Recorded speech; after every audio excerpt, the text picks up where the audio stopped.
The stats don't show for it, but that's not one thing that I really focus on. Long as we get to the Grey Cup and everything like that and finish strong, I'll be a successful, happy man.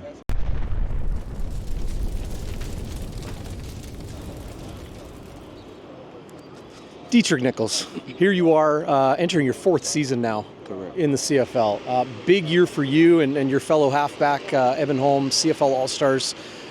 Is it starting to feel like, is there a comfort level now, coming up to Canada for a 4th time to play football here? It's definitely a comfort level, understanding the game, understanding how everything move, everybody operate and everything like that. But we're still going to keep that edge, because that's just part of the game, Guys, teams still aiming at us, so we still got to aim back and play football. You like it teams are aiming at you because they know the level that you guys can play? Of course, everybody aim at everybody, but we have that different, a little bit different type of culture what guys looking for, but we're going to always play ball and lead and help each other one by one. I remember talking to you at the Grey Cup in 2021, your rookie season. Mm-hmm. And I think just casually we started talking about like the best players in the league, the receivers, the DBs, that sort of thing. I was blown away at the way you were able to identify guys on different teams and the ones that impressed you.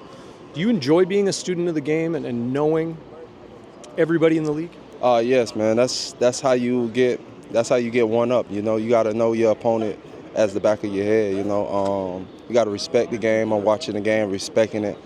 Just watching the TV and understanding this how this game work. This the guys and like I said, guys doing the same thing I'm doing, coming out here working hard, trying to be the best that they can. So you have to understand who on the next level and everything like that. Professional athletes, they come in all different shapes and sizes, and it's also what's between the ears and then the mental part of the game.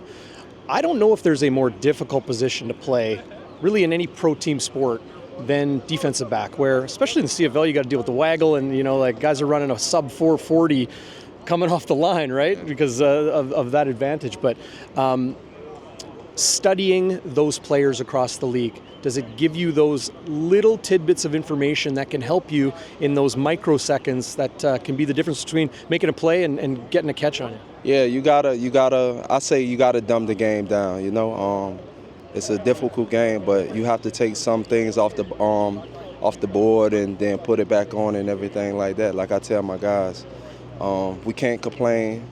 Our job is our job, Everybody knows that DB is difficult, but sometimes they try to push it under the bus, under other positions and everything, but that's just what they do. But you just got to keep controlling what you control and play football. Yeah. It seems like you guys are having fun out there. You see the energy. I know you like to get vocal and on the field, especially early in practice, but you guys are really all business when it comes to it. I can just hear it in the way you're talking to me right now. Yeah, you got to be locked in, man. At the same time, it's fun and games, but this is a professional job, You got to love what you do. You could be doing anything else, something that you don't like to do. But if you have the opportunity to still put some cleats on, you got to take full advantage of it and be grateful and be and don't take it for granted. Yeah, you must be having fun just playing ball, right? Yeah, I wake up and come to work. I don't have to put on a suit or tie or whatever or do nothing like that. I still able to wake up and do what I love, So I got to respect the game for the guys who injury-wise can't do it, physically can't do it, and things like that. So I will always respect the game as much as possible. Yeah. Tell me about Coach JY, Jordan Younger. I can see the smile on your face, right? I've talked to you about him before. He was your defensive backs coach through your first 3 years in the CFL, now the defensive coordinator. Richie Hall, of course, was a DB in this league as well. You got a lot of those guys with, know where you're playing. What's his approach to the game, especially now that he's the DC and putting his fingerprints on this defense? I feel like he's putting his fingerprints on the game. I think he's going to do an amazing job at DC. I think he's big on, like I said, fully understanding the game, understanding how people want to attack you, and looking at the whole game, not just one individual, how big eyes to low eyes, wide then this smaller it down, He's a great guy, man. He does the hard work for us as well. We just have to lock in and take them notes and put it on the field. But they definitely do the hard part. So we got to respect their knowledge, their work effort that they're giving us, and put and succeed like that. I've had a lot of guys tell me that he's somebody that is really relatable. He kind of seems to get on a level with you guys where it doesn't almost feel like a coach-player relationship. I feel like the whole coaching staff is like that. I feel like we got real players coach. Of course they the coaches and everything, but they do a great job at listening. And at the same time, when they listen to us, we listen to them most definitely. I think it's a full respect thing. Like, everybody has a title on their name, like head coach, DC, and everything, but we all in here feel like we equal, Yeah. We all respect each other to the fullest most, so that's how we carry each other, Everybody is well respected, no matter what position that you labeled as, you still one of us. Yeah. You guys showing lots of different looks. That's the reality of football, right? But, the guys that are still here, change inevitable in football and all that, but you really do have guys that are versatile and can kind of move all over the place, whether it's safety or the dime, the strong side linebacker spot, corner, double high safety, whatever it may be. Yeah, like I said, we look at the game from all angles. You just can't look at it. If you're a corner, you just can't look at the game as corner, because you want to see what your guys see.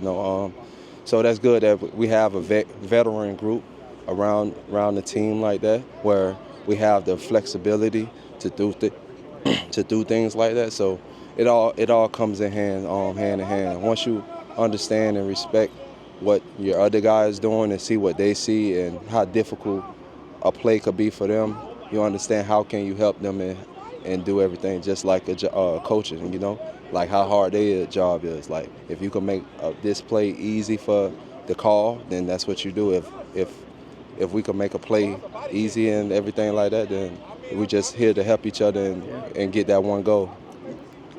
There's a lot of good players on a lot of teams, but to line up against Dalton Schoen, Kenny Lawler, Nick Dembski, whoever it may be, is it iron sharpens iron on the practice field here in Winnipeg? Oh yeah, 100%. Everybody says that at every team, iron sharpens iron, but like I say, the Carfax show for itself. Everybody that you name, you could go look up and see what work they putting in. So, like I said, we respect each other. We work at a professional level, and we get we come out and play. Yeah, and it's trying to get better every week. I know you're a humble guy, Deatrick, but can Deatrick Nichols be even better in his fourth year in this league?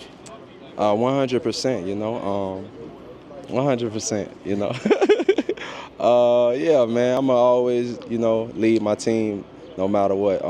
Like the stats don't show for it, but that's not one thing that I really focus on. Long as we get to the Grey Cup and everything like that and finish strong, I'll be a successful, happy man. All business. Appreciate you, man. No problem. Thank you. Thanks, Deatrick.